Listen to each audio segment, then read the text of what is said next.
This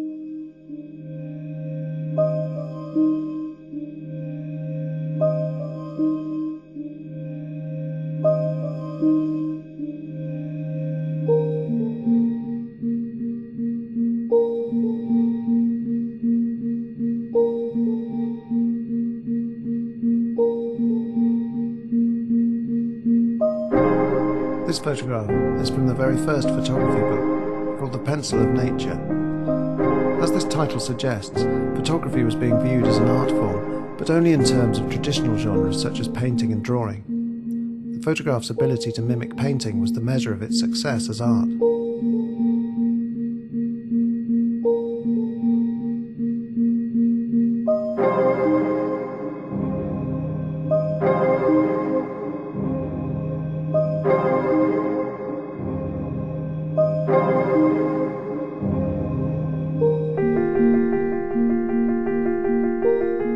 Photography, as art, continued to use the vocabulary of painting throughout the 19th century. This image was made using several different negatives and was called high art photography at the time, but it still adheres closely to the visual language and traditions of painting.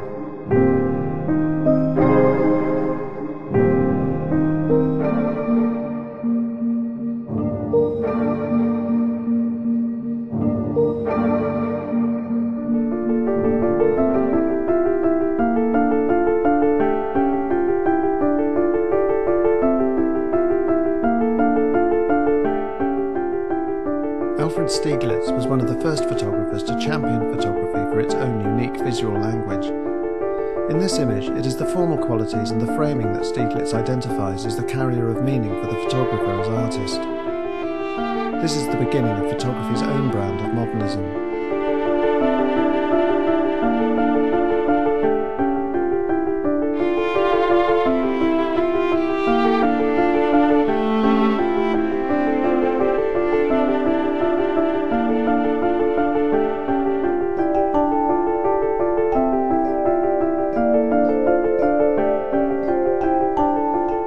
A brilliant example of modernist photography. A pepper is photographed in isolation in order to emphasize both its physical and metaphorical properties. Voluptuous, suggestive, full of potential meaning, yet obviously just a pepper at the same time.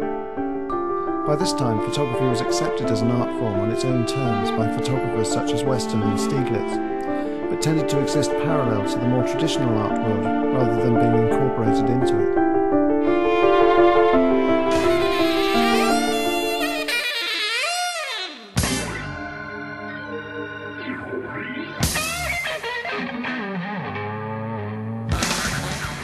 Modernist photography was not accepted as an art form in the same way as sculpture and painting.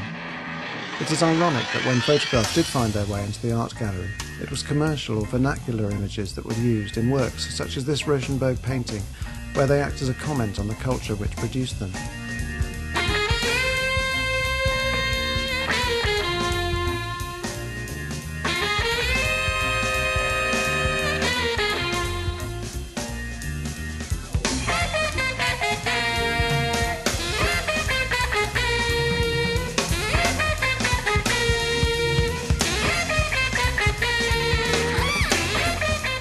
Similarly, Andy Warhol and other pop artists in the 1960s used the commercial imagery of advertising and celebrity culture. This use of photography as a tool to question has become widely adopted as a postmodern strategy. The photograph has become art to be read as a sign pointing outwards, rather than art to be read as a carrier of inner meaning.